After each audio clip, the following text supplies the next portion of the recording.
the most fundamental thing that we have done is to fuse the 17 SDGs, including their teachings on climate change, on the preservation of our ocean, into our national budget. For 2 years running, our national budgets have reflected our commitment to the implementation of the SDGs. So all through the governmental system, right from the local to the national level, those commitments form part of the agenda of government. And they include, of course, the efforts of climate change. We have also taken on a big task of reforestation. The deforestation that has taken place over the years past, of course, has led to great problems with the climate. And we have also instituted a vigorous program of combating illegal mining in the country so that we can have responsible mining in Ghana, which once again would have a very big impact on our climate development.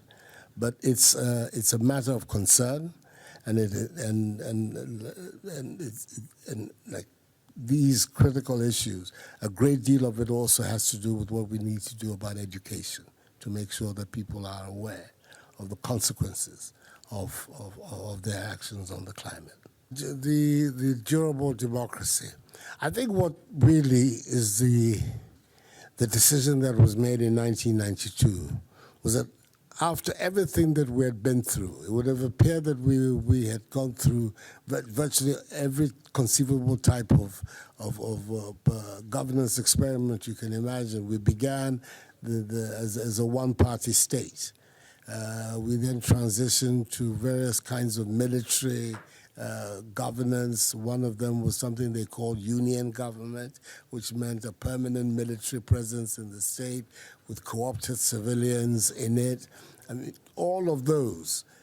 And at the end of the period, after some 25 years after independence, the Ghanaian people came to the conclusion that no, really, the system of governance that we had known in the pre-colonial era, the leading up to independence, which was essentially the multi-party democratic state, represented the most effective bulwark, once for the protection of the rights and liberties of people, and also for efficient governance. So I would say it came out of our history, it came out of the consciousness of people that this was the best way to go forward.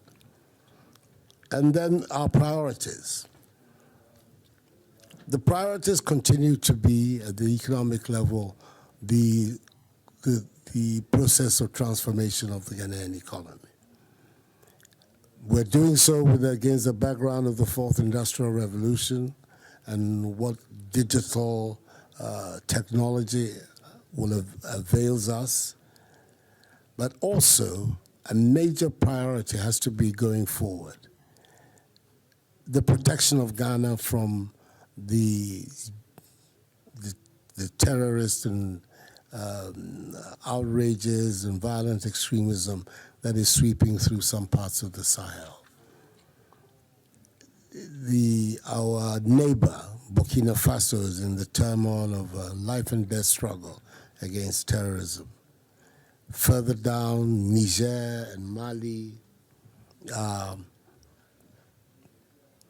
are also gripped in the struggle with terrorism. Clearly, a stable, growing, functioning Ghana has to be in the sight of people who have the ambitions that are fueling the jihadist menace. So the measures that we need to take to make sure that Ghana continues as a stable, peaceful, developing country remain major priorities for us. And at the same time, and that was the third matter that I was going to speak about, was the Pan-African agenda of which Ghana is at the center. As you know, we have been given the privilege by our peers on the continent to host the Secretariat of the African Free Trade Continental Free Trade Area. The agreement that has brought the free trade area into effect provides that in July of this year, the AFCFTA will be in operation. The Secretariat, which is hosted in Accra, is due to be up and running by March.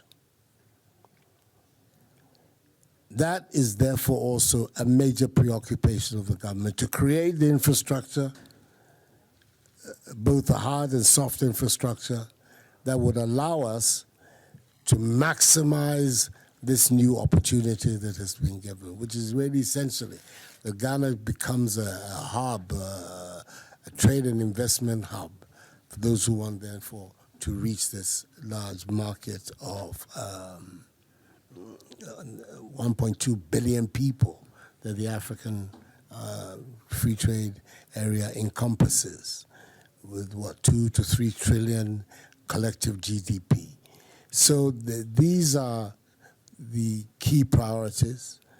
And within the Pan-African agenda, there's an even larger concept of how we can also build effective bridges with the African diaspora.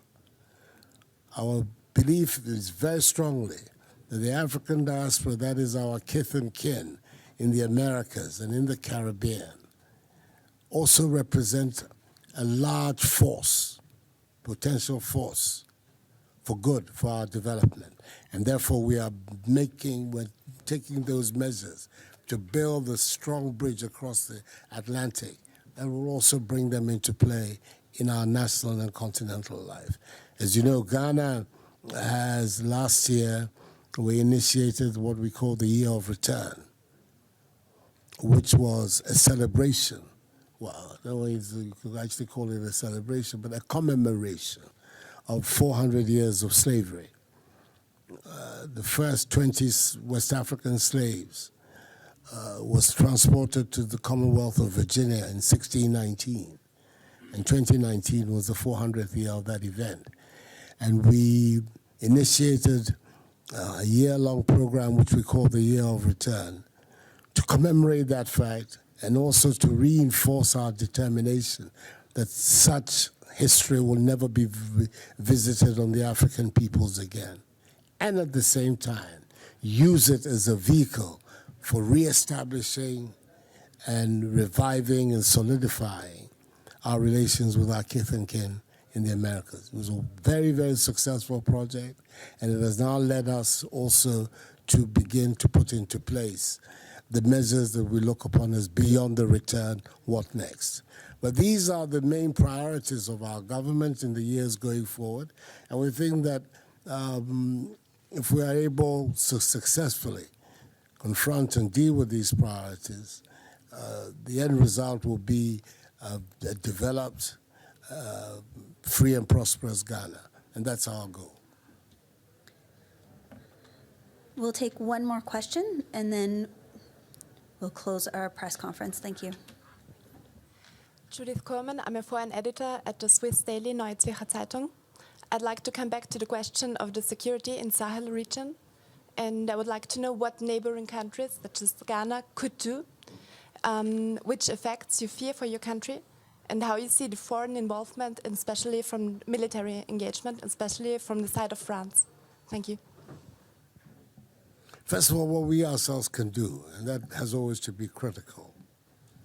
We are the authors of the Accra Initiative. The Accra Initiative has brought together the intelligence agencies of Benin, Togo, Ghana, Cote d'Ivoire, and Burkina Faso.